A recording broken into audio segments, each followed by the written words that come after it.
Ngayong gabi, mga Bisaya na sa Mindanao, Visayas, Luzon, o sa abroad. Dili ko mamaligya ron. Ako si Tita Su, your health and life coach. Akong isgutan karon ipaambit kaning about sa atong palibot, no? About sa Laudato Si. Nakadamog na ba mo ana? Encyclical na siya ni Pope Francis. Kung unsaon nato pag-amuma ang atong palibot. Ang basic framework sa Laudato Si mao nga kita tanang tao na atay kalambigitan, no? Kita as a human being natay kalambigitan sa mga mananap nga nagpalibot sa ato sa mga tanong, no, sa langit o sa yuta o kita tanan. So tungod kay naa kitay kalambigitan, naa po tay responsibilidad para sa usag-usa. So pero ngano nga makahimo magitag nga basura, no? Tungod sa atong pagkabuhi dili sa kalibutan, kinahanglan man ta mukaon, kinahanglan ta matulog, no, mag-exercise, mo trabaho, hulakaw. So tungod ana natay mga basura nga mahimo, no, labi na sa pagkaon, no, o sa pagbiyahe, no, kay gasolina o sa pagkana dinha. So nya kun kaning atong pagkuan panginabuhi na ay duha ka basura nga maproduce niya, biodegradable kanang madunot o kanang dili madunot gatawagon siya non-biodegradable. Ang uban pa nga causes sa nga daghan ang basura tungod kay urbanisasyon, no, imbis gikan ang gamay nga lungsod na himong dako nga lungsod. So daghan ang basura ana kay maghimong mga kalsada, maghimong bagong building, mudaghan ang mga tao, no. So population growth sad, the more ang tao, the more sad ang basura maproduce. Dayon kung mudato sad ta, no, mudako atong sweldo, daghan atong kita sa negosyo, mudaghan sad ang atong panginahanglan, mudaghan pud atong pagkaon sa balay, no. So daghan kaayo ang waste nga maproduce.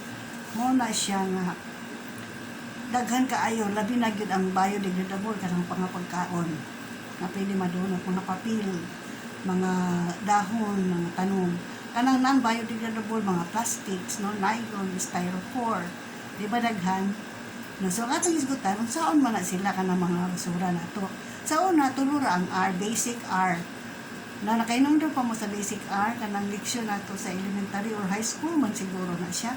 R is reduce, no? Kunhuran lang ang gamit. Like minimal ba? Minimal lang. Mapalit ka, ginagmay lang ba? Dili ginaghan. Recycle, no, gamiton pag-usab, dayon reuse. Nakaroon ang akong i-introduce kaning 7R's. Naanay 7R's karon. 7 ka R. In English gyapon R, pero atong kubaron sa Bisaya, no. Unsa man ang first na R? Refuse, no? Refuse. For example, magpalit kag butang sama sa sanina, no? Pag adto nimo sa tindahan, before nimo siya paliton, una-unaon din mo maayo. Gamiton ko ba gyud ni? Unya kung dili na ako ni siya gamiton, unsa man ang epekto ani sa amo, sa ako.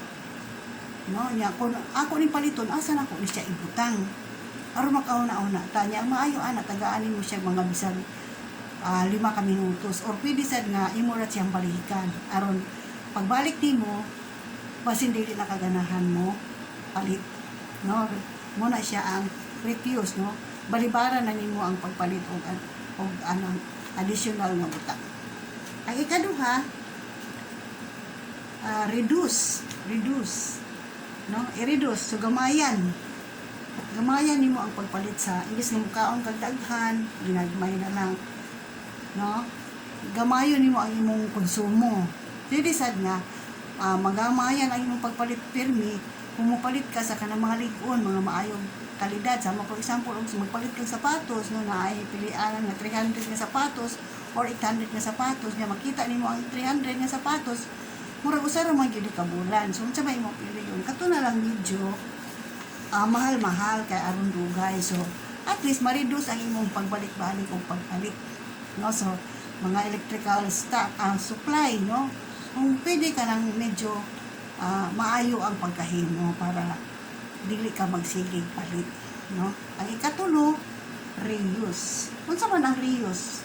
Kanang reuse, December ang butang, for example, baso, no. Imbis ka magpalit kag plastic nga baso, kato na lang baso nga tinuod, no, hugasan lang nimo i-reuse ra mga plato, no.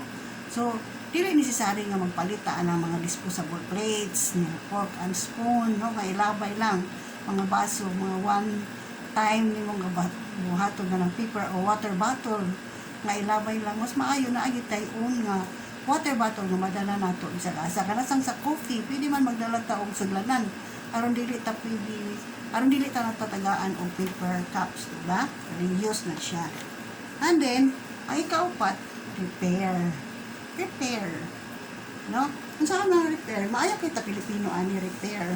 Sa mga sapian nga naso dili sila mag-repair, pag madaot ilang TV ilabay ra nila, kita kay atong i-repair. So maayo kay ta ani, no? Sapatos i-repair, bag i-repair, no, para magamit pa gyud siya sa pila ka tuig, no? Dugay kay ta manglabay, mga lingkuranan i-repair. Sa mga sapian nga naso ilabay ra na nila mga daghan kay silang basura dito, no? Pamudyoton dahil sa uban. Ang ikalima, repurpose. For example, bata ka pa nung niadto, imong pantalon sigo pa nimo. After 5 years di na nimo sigo, so ang pantalon nimo na lang shorts, no? Repurpose. Ang ligid sa atong sakyanan, no? Ligid. Maupaw naman na siya, di na magamit. So imo na lang siya flower pots or dulaanan sa mga bata, no? Or decoratives, imong coral, no? So daghan gamit ana niya. So repurpose ang imo sanina ni adto nga sigo pa nimo karon di na, so himuon na lang siyang sayal o himuon imong apron. Kung daot naging ka ang mga sanina o mga t-shirt himuon trapo, no, aya pa siya gyud ilabay repurpose, no. Ang usa sa dana ay kaunom recycle. Ang recycle lahi siya katong reuse kay sanina imo man siyang imuong lain nga butan mo sanina to sayal. Ang recycle is imong ihatag like kato sanina nimo nga maayo pa, i-donate na lang nimo sa charity. At least magamit siya sa ubang tao mo na siya recycle, no. Nya daghan kag mga botelya sa balay, for example, botelya sa soft drinks, no. Pwede mo na ibalik sa soft drinks manufacturer. I-gather siya as recycling product, iadto para magamit nila usab nga botelya, no, sa kanasang mga scrap nga mga puthaw, no. Ibaligyan na dito sa mamalit anang puthaw, o mahimo siyang puthaw o kasag, muna siya recycle. The same ra ang iyang gamit sa original, no, pero ano lang siya, gibalik siya o himo, no. So dan ang ikapito dayon, wrap, no, pagdugta. Unsa man ang irat nato, usually mga pagkaon leftovers na imbis nga ato siyang ilabay uban sa atong dry waste, no, dry nga basura, ilain siya, iadto siya sa compost sa atong garden. So kung ba na maayo ana nami gamay garden sa among veranda, among mga leftover iyang tapupo, no, mo iyang buo dito, no, himuon yang compost dayon o tamo kayo iyang talong ugang beans. So lay gamit anang mga madunot nga butang. It is to rot and then decompose or decompose and then rot. So ako is born ang 7R's, no, of sustainability, no, paggalam na to sa atong palibot aron naapay mapuslan pa, no, napay magamit, napay madawdaw ang mga tao nga mosunod sa ato, ilabi na atong mga anak, mga apo or ang mga future generations, no.